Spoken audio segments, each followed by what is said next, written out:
योगी आदित्यनाथ की लोकप्रियता, गठबंधन के मामले में आरएलडी आपके साथ, ओम प्रकाश राजभर आपके साथ, जो कि पिछले चुनाव में भी नहीं थे, बसपा सपा साथ नहीं है, वो भी उत्तर प्रदेश के लिहाज से, बीजेपी के लिहाज से बहुत जरूरी था कि ट्रायंगुलर फाइट हो। तो इन सारी परिस्थितियों में निश्चित तौर पर इससे आदर्श स्थिति बीजेपी के लिए नहीं हो सकती उत्तर प्रदेश में। ये 2014 वाली स्थिति भी नहीं है। 2019 तो खैर बहुत मुश्किल स्थिति थी कि सपा बसपा का गठबंधन जैसे ही साथ हो जाता है सौरभ, कम से कम 20 से 25 सीटें ऐसी हैं जहां पर मुस्लिम, यादव और दलित मिलके वो बुके पहुंच जाता है 57-58%, 60%। तो वहां पे कहां फाइट में रहेंगे। लेकिन ये स्थिति ऐसी नहीं थी और इससे आदर्श स्थिति बीजेपी के लिए नहीं हो सकती थी। सीट को लेकर जरूर जैसे ये बात कही जाती है, कई बार आपको बताया जाएगा कि हाँ ये कैंडिडेट खराब हुआ।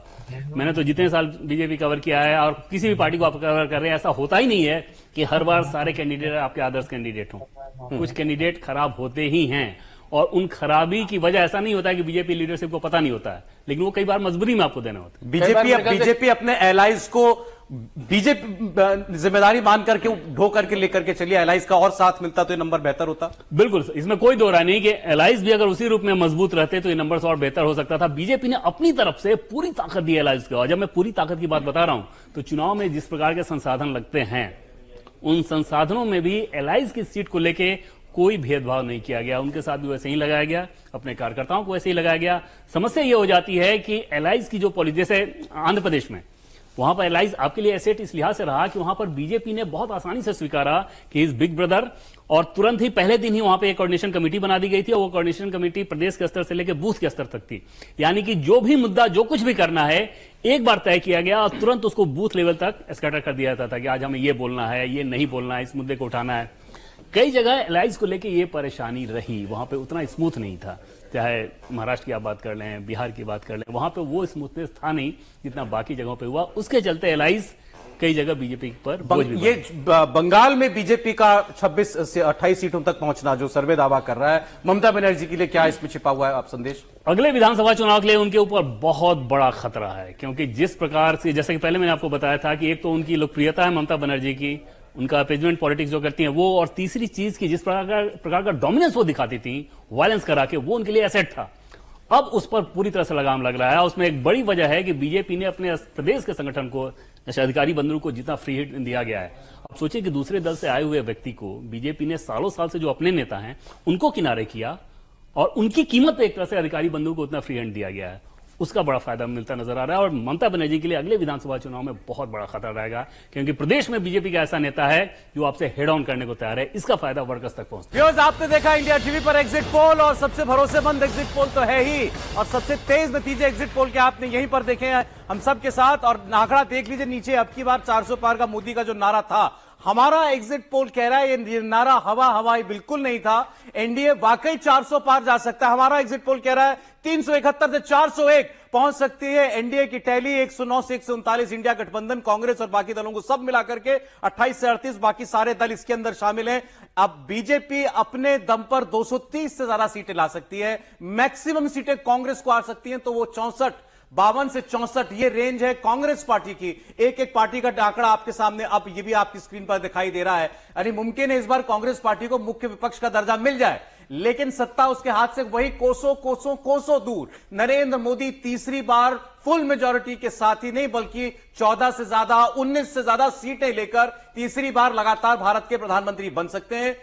जिन भी लोगों ने कहा कि यह लहर वाला चुनाव है, दिखता है कि मोदी के काम पर वोट पड़ा है, वो इस एग्जिट पोल के अंदर दिखाई दे रहा है। और इसको जिस भी तरीके से एनालाइज किया आपने देखा, हर राज्य के बारे में महिला वोटरों ने बढ़ चढ़कर वोट किया है नरेंद्र मोदी के लिए। एग्जिट पोल में साफ नजर आ रहा है नरेंद्र मोदी के किए गए काम, चाहे घर दिया हो, किसी को टॉयलेट बना करके दिया हो, राशन बंटवाया हो 80 करोड़ जनता के अंदर, नल से जल दिया हो, इस सब का बहुत ज्यादा असर उस लाभार्थी वर्ग का नरेंद्र मोदी को फायदा पहुंचा है। वो एग्जिट पोल साफ साफ इस वक्त दिखा रहा है। सारे राज्यों में, दक्षिण के राज्यों में भारतीय जनता पार्टी खाता ही नहीं खोल रही, अच्छा प्रदर्शन कर रही है। कर्नाटक में जितने नुकसान की उम्मीद बीजेपी को कांग्रेस कर रही थी बीजेपी को होगा, नहीं हुआ है। ऐसे ही महाराष्ट्र में नुकसान हुआ, उसकी भरपाई बंगाल से हो गई, जहां नंबर 1 पार्टी टीएमसी को पछाड़कर बीजेपी बन सकती है। ओडिशा में बीजेपी नंबर 1 पार्टी बहुत अच्छा प्रदर्शन, दुगनी कर रही है अपनी सीटें, 8 से बढ़ाकर 16 तक भी बीजेपी जा सकती है। तो जहां जहां भी भाजपा को कुछ नुकसान हुआ, उसकी भरपाई बीजेपी ने ज्यादा की है, इसीलिए आपको बीजेपी का ग्राफ बढ़ता हुआ दिखाई दे रहा है। सहयोगियों से जितनी उम्मीद थी शायद उतना साथ बीजेपी को ना मिल रहा हो, लेकिन बीजेपी अपने दम पर जहां लड़ी खूब डटकर लड़ी और ज्यादातर सीटें जीती, भारतीय जीतेगी, ऐसा प्रेडिक्शन ये एग्जिट पोल करता हुआ दिखाई दे रहा है। सवाल ये, राहुल गांधी बनाम नरेंद्र मोदी, इस चुनाव में देखिए ये चर्चा हमेशा चलती थी, लेकिन कोई चेहरा नहीं दिया गया विपक्ष की तरफ से, और दे भी दिया गया होता तो क्या उसका कोई असर पड़ता अगर ये मोदी की लहर, और लहर नहीं तो और क्या है संजीव जी? देखिए, राहुल गांधी बनाम मोदी तो ये चुनाव कभी हुआ नहीं, होता तो शायद बीजेपी को बहुत लाभ होता उससे। ऑलरेडी आपके एग्जिट पोल में बहुत लाभ हो रहा है, लेकिन मुझे नहीं लगता विपक्ष की ये तो समझदारी की बात थी, कोई एक चेहरा प्रोजेक्ट नहीं किया गया, क्योंकि मोदी के सामने चेहरा टिकता नहीं। अगर एग्जिट पोल के नंबर सही निकलते हैं 4 जून को भी, तो इसमें कोई शक नहीं, जो पहले देवेंद्र ने एक बात कही थी कि एक तो महिला मतदाता बहुत बड़ा फैक्टर होगा इस इलेक्शन में, जिसको शायद हम नहीं समझ पाए, और दूसरा क्लियरली, जैसे मुझे अभी भी लगता है कि कोई वेव नहीं थी, तो मैं भी अपनी गलती बहुत विनम्रता से स्वीकार कर लूंगा कि भाई मैं नहीं समझ पाया कि वेव थी, हमें नहीं दिख रही थी।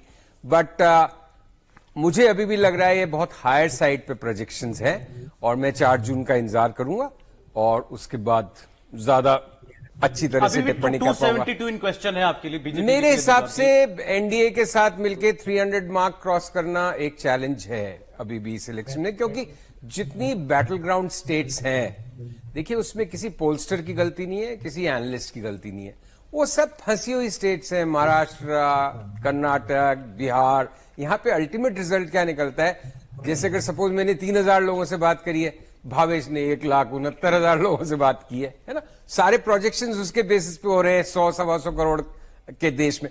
सो अल्टीमेटली जो real proof of the pudding is in eating fourth को मिलेगा।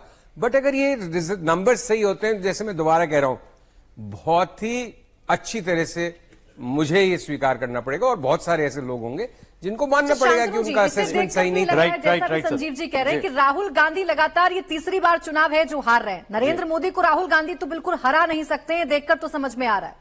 देखिए, इस जीत में अगर ये नंबर सही जाते हैं तो ये जीत इसलिए और बड़ी है कि पहली नहीं दूसरी बार के इनकम्बेंट है। विश्व भर में कोई भी राजनायक, कोई भी राष्ट्रपति, प्रधानमंत्री तीसरी बार चुनाव लड़ने वाले चुनिंदा लोग हैं। भारत की राजनीति में दूसरे व्यक्ति होंगे जवाहरलाल नेहरू के बाद।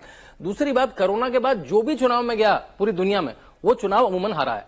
तीसरी बात, यूक्रेन युद्ध के बाद जो मंदी आई, जो अनाजों की कमी, उसके बाद ये चुनाव, ये फैक्टर को भी आपको कंसिडर करना पड़ेगा। उसके बाद अब चुनाव जीतते हैं, मतलब आपकी एक नेगेटिव फोर्स चल रही है आपके पीछे, फिर आप इतना बड़ा चुनाव जीतते हैं।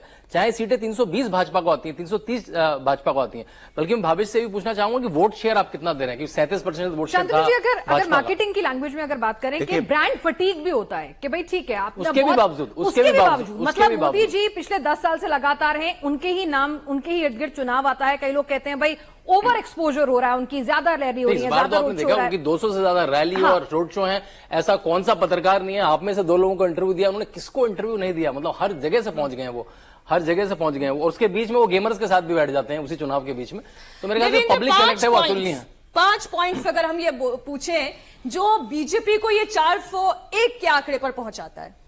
और सबसे पहली बात कि नरेंद्र मोदी का काम, उनका चेहरा। दूसरी चीज की गृहमंत्री अमित शाह की रणनीति, वो किसी भी चुनाव के लिए बहुत पहले से तैयारी शुरू कर देते हैं। और इस चुनाव में अगर आप देखें तो 200 से ज्यादा रैलियां उन्होंने की एक दिन भी ब्रेक लिए बिना। और पूरे कैंपेन के दौरान सौरभ आप देखें कि जो लोग ये कहते हैं कि प्रधानमंत्री नरेंद्र मोदी क्योंकि अलग अलग बयान दे रहे थे तो किसी बौखलाहट का नतीजा था, गृहमंत्री अमित शाह के आप स्पीचेज को उठा के देखें, पहले दिन से जिन इश्यूज की वो बात कर रहे थे आखिर तक उसी पे वो टिके रहे, क्योंकि बूथ से लगातार उनके पास रिपोर्ट आ रही थी। प्रधानमंत्री भी जो बोलते हैं वो गियर चेंज करने का बीजेपी का एक तरीका होता है कि किस फेज में, किस पॉकेट में हमें किस चीज की जरूरत है, उसके हिसाब से हम उसका इस्तेमाल करते हैं। तो ये 2 फैक्टर हो गए। तीसरी की जो बेनिफिशियरी वर्ग तैयार किया गया, उनको सिर्फ तैयार करके छोड़ नहीं दिया गया, बल्कि पार्टी के भीतर कॉल